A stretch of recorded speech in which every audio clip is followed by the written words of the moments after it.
I got to have my staff, they've got to be properly paid, because that's what we're here to do. To give you a snapshot of that, we had a patient that had been there before I started work in 1975 that had a stay or a course of care for 18 and a half years before she died. Her physician care did not change. Her nursing care did, in terms of her illness and her abilities getting worse and needing more and more care. But her doctoring, her medication, her charting, in terms of a nurse's definition of necessary records and a physician's definition of necessary records, did not change. Just for kicks, I looked at her chart for that 18 and a half years. Her first year, I could count the pages of paper. The last year, I had to measure it with a ruler. That's all doctor and nurse time. And then you wonder why healthcare costs are going up? We staffed 2 full-time RNs every day to do paper work, so that the other nurses on the units could be doing patient care or supervising patient care, doing meds and treatments and things of that nature. People don't understand how much money is being taken away from care because of government regulation. And that's not even talking about national treasure being taken for the huge bureaucracy. And the new proposed bill, if it gets passed, is talking about 110 to 150 new agencies with new regulations in over 1,000 areas. And I thought they couldn't regulate healthcare any more than they already were, between federal regulations and the New York State regulations that I had to work with. This costs you incredible amounts of money.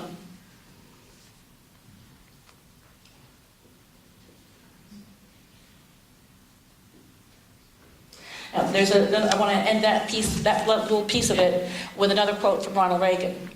Government is like a baby. It's an alimentary canal with a big appetite on one end and no responsibility on the other.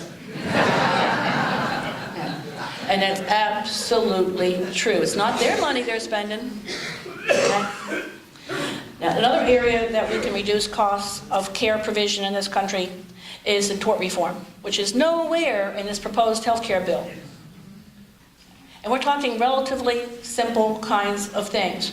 And if the tort reform was in place, doctors would not have to practice defensive medicine, which costs a lot of money as well. When I was on a health systems planning regional board in Indiana in 1973 and 74, because these are old numbers, guys. A difference between an accurate diagnosis The difference between a 95% accurate diagnosis and a 98% accurate diagnosis was about $375 of tests. And inflation would translate into today about $3,750 in terms of diagnostic tests. 3% difference in accuracy in diagnosis. It doesn't make sense. I mean, people have to understand that practicing medicine, the doctors have a phenomenal responsibility. They deal with the facts that are in front of them and what most likely is the cause of those symptoms. And testing is very vital to that. But the extra testing we're talking about here is not going to change the treatment choices. You're talking about 95% versus 98%. But look at the kind of money that is being spent. Now you notice so far I haven't said the word ration once, have I? Because that's the government's solution. It's just less care for less people because they're going to decide whether you're worth it or not.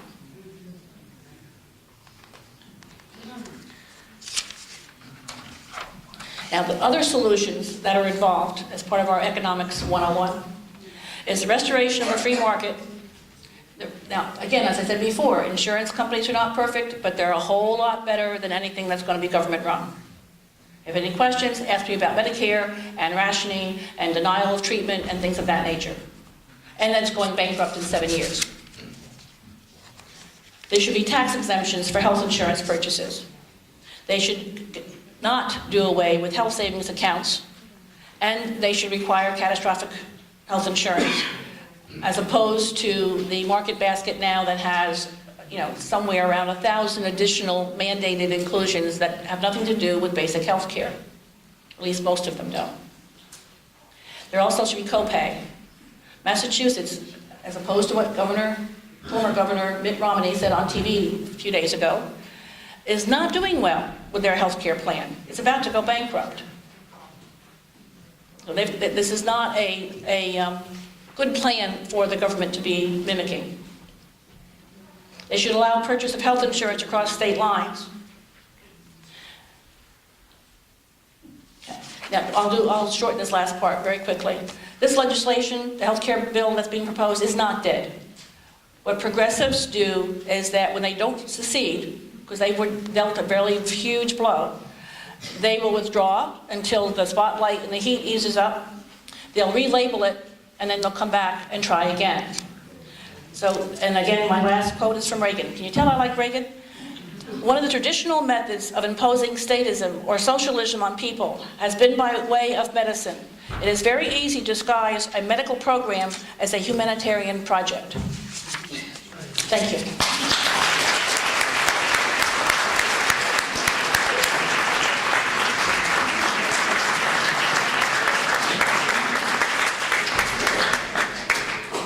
Good stuff. America has the best health care in the world. Most every great discovery and innovation has come from here.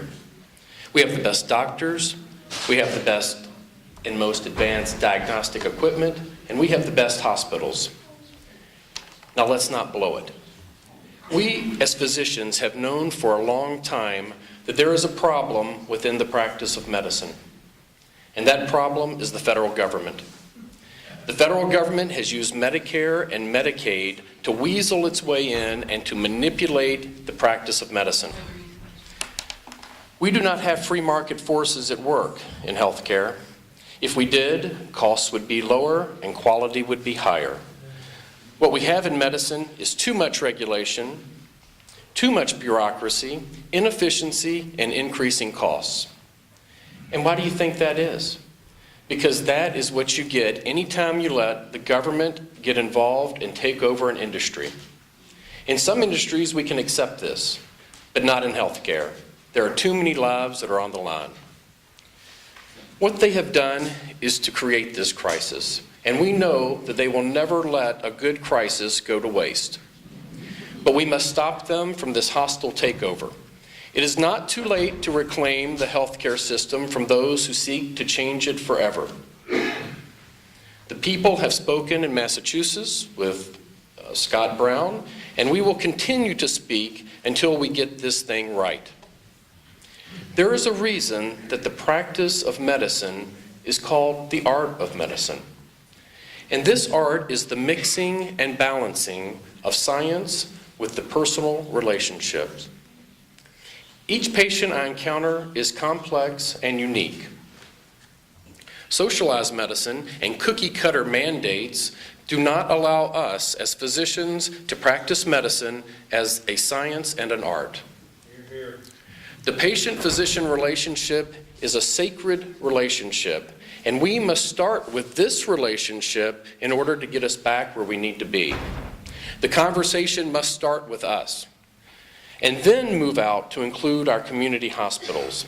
And after that, we then move out to include our states to make sure that all the communities are taken care of. It is only after we've gone through that process do we ever turn to a federal government and to ask them to be involved. And when we turn to them and ask them to be part of the conversation, we really only want to ask them what they can do to take away the barriers, to decrease regulations so that we can run more efficiently. There are some easy solutions to our financial crisis in medicine that we can implement without disrupting the foundation that served 90% of Americans well. Linda mentioned a few. I think some of you probably know these, but that is to allow all medical expenses to be tax deductible, allowing insurance companies to sell products across state lines, allow doctors to deduct the cost of their care they give to the uninsured. We should also allow individuals to have the same right to purchase health care policies with pre-tax dollars that businesses enjoy. Everyone should be able to have a health savings account, no matter what type of insurance plan you have.